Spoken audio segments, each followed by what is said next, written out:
Persian গালফে আজ যেন কেউ আগুন দিয়ে দিল।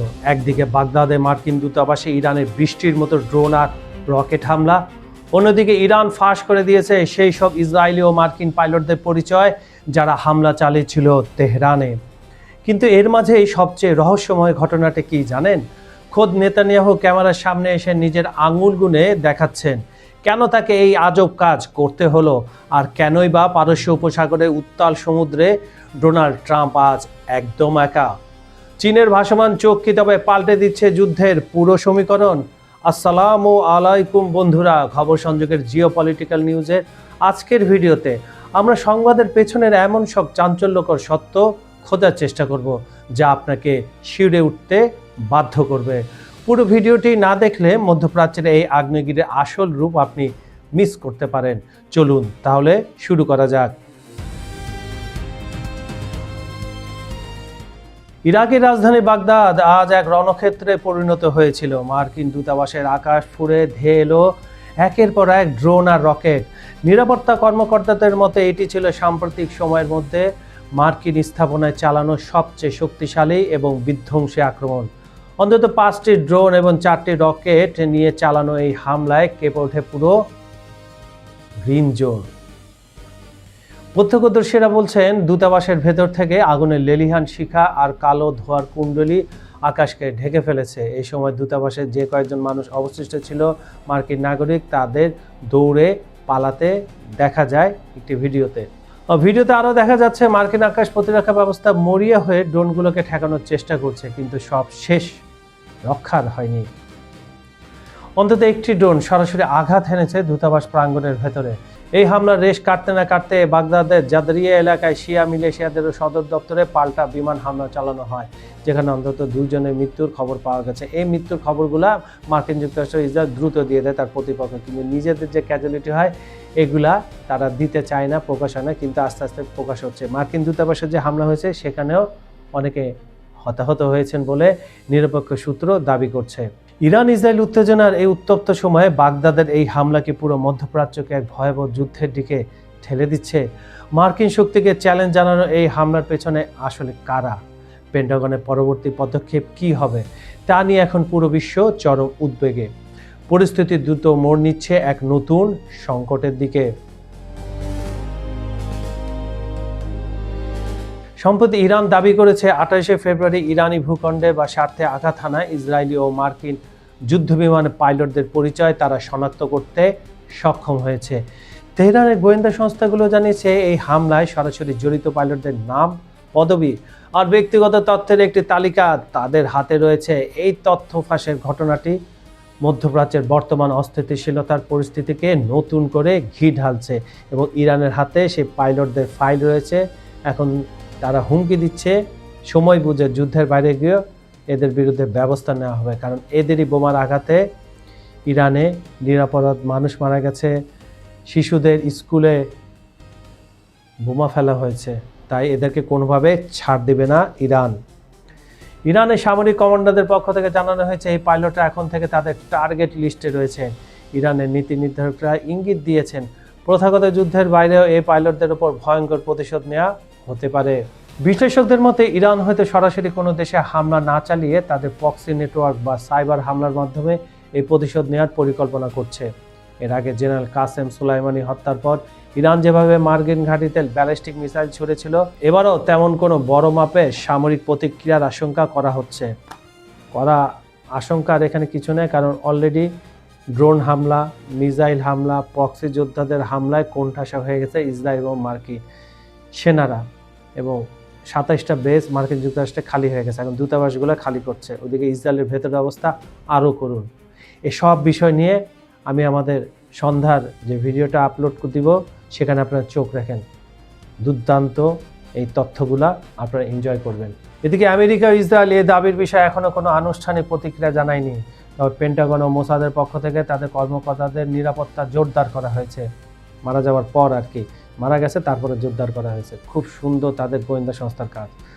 আন্তর্জাতিক পর্যবেক্ষকরা মনে করছেন যদি ইরান সত্যি কোনো প্রভাবশালী পাইলট বা সামরিক কর্মকর্তার উপর হামলা চালায় তবে তা পূর্ণমাত্রায় আঞ্চলিক যুদ্ধ রূপ নিতে পারবে। তাহলে এই সময়টা কি হচ্ছে? আঞ্চলিক যুদ্ধ হচ্ছে না, পুরো আরব বিশ্বতে যুদ্ধে জড়িয়ে পড়ছে, কারণ তারা নিজেদের স্বার্থে আরব দেশগুলার রাষ্ট্রনায়করা যে রাজতন্ত্র রয়েছে তারা নিজেদের ভোগ বিলাস এটা ঠিক রাখার জন্য মার্কিন যুক্তরাষ্ট্রকে বেস দিয়েছিল এবং বেস থেকে মুসলিম কান্ট্রির উপর অত্যাচার চালানো হচ্ছিল। সেটার প্রতিবাদ এখন ইরান করছে, সেখানে হামলা করছে, ড্রোন হামলা করছে, ক্ষেপণাস্ত্র হামলা করছে, হাইপারসনিক ক্ষেপণাস্ত্র দিচ্ছে।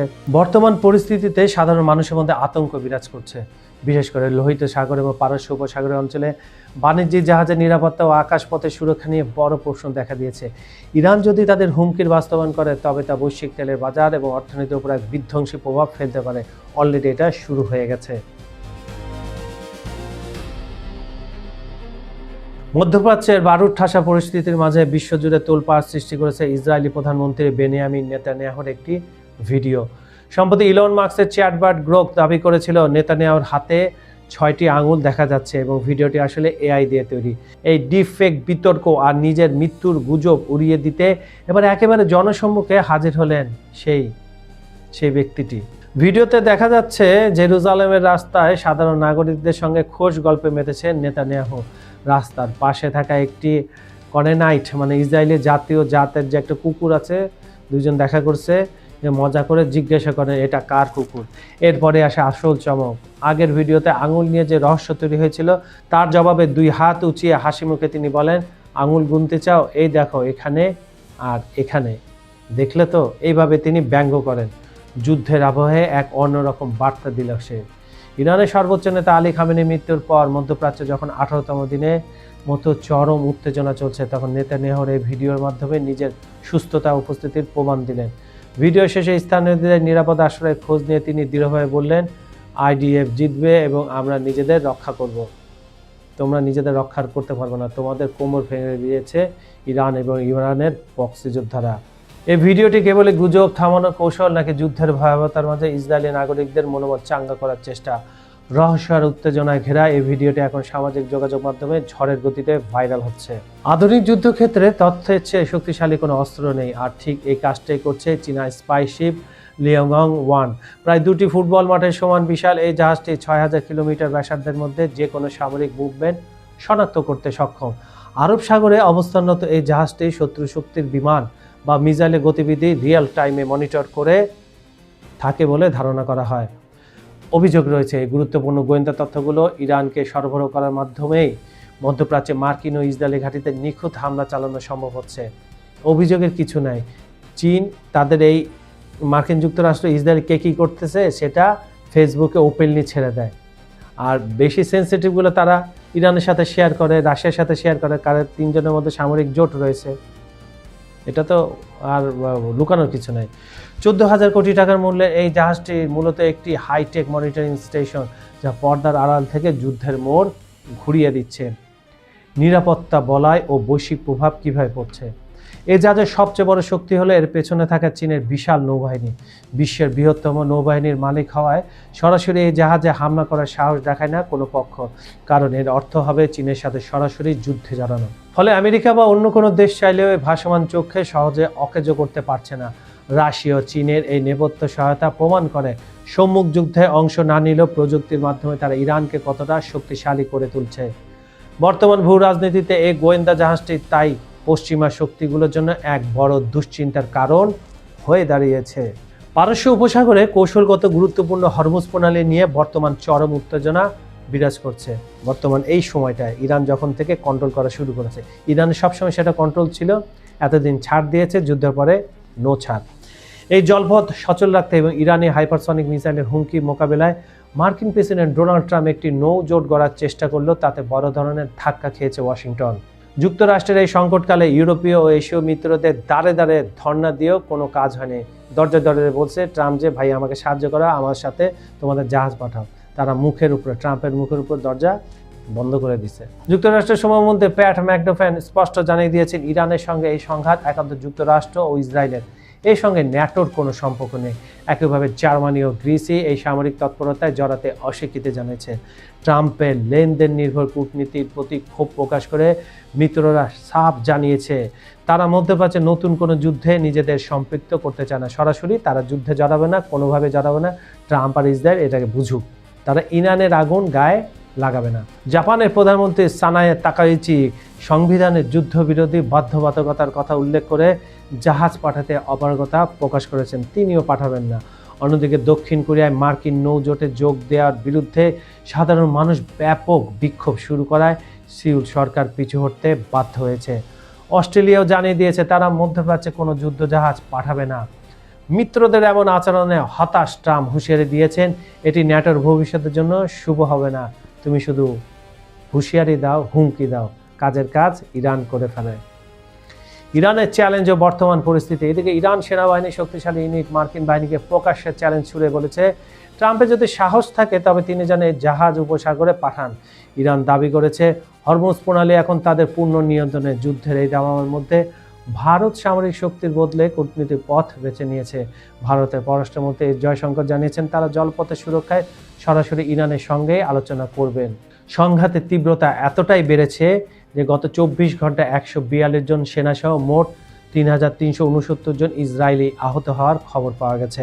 তেহরানের বেসামরিক এলাকায় ইসরায়েলি বিমান হামলা এবং সৌদি আরবের আকাশে কয়েক ডজন ড্রোন ধ্বংস করার ঘটনা পরিস্থিতিকে আরও জটিল থেকে জটিল করে তুলেছে। সব মিলে হরমুজ প্রণালী নিয়ে যুক্তরাষ্ট্র এখন এক কঠিন কূটনৈতিক ও সামরিক চ্যালেঞ্জের মুখে দাঁড়িয়ে, যেখানে তার পাশে নেই কোনো পুরনো বন্ধু। বন্ধুরা, ইতিহাস সাক্ষী ক্ষমতার দম্ভে যখন ন্যায় বিচার হারিয়ে যায় তখনই জন্ম নেয় এমন এক ভয়াবহ অগ্নিগিরি যা পুরো পৃথিবীকে পুড়িয়ে ছারখাড় করে দিতে পারে। আজ পারস্য উপসাগরের উত্তাল জলরাশি আর বাগদাদের আকাশে আগুনের লেলিহান শিখা আমাদের সেই সংকটেরই ইঙ্গিত দিচ্ছে। চীনের ভাসমান চোখ থেকে শুরু করে ট্রাম্পের একাকিত্ব, সবই কি তবে কোনো মহাযুদ্ধের মহড়া, নাকি পর্দার আড়ালে লেখা হচ্ছে নতুন কোনো বিশ্ব মানচিত্রের গল্প? ক্ষমতার এই দাবার চালে সাধারণ মানুষের রক্ত দিয়ে কি তবে নতুন ইতিহাস লেখা হবে? উত্তরটা সময়ের হাতে তোলা থাক। তবে মনে রাখবেন, সত্য সবসময় সুন্দর হয় না, কিন্তু সত্যকে জানা আপনার অধিকার। আমাদের এই বিশ্লেষণ যদি আপনার মনে এতটুকু ভাবনার খোরাক দেয় তবে ভিডিওটি শেয়ার করে অন্যদের জানার সুযোগ করে দিন। আপনার একটি কমেন্ট আমাদের পরবর্তী অনুসন্ধানে শক্তি যোগায়। আজ এই পর্যন্তই। আন্তর্জাতিক রাজনীতির অন্দরমহলের সব খবর নিয়ে আমি কাজল হায়দার আবারও আসবো আপনাদের সামনে। ততক্ষণ পর্যন্ত নিজের খেয়াল রাখুন, চারপাশের খবর রাখুন, আর সব সময় সত্যের সাথে থাকুন। ভালো থাকুন, নিরাপদে থাকুন। আল্লাহ হাফেজ।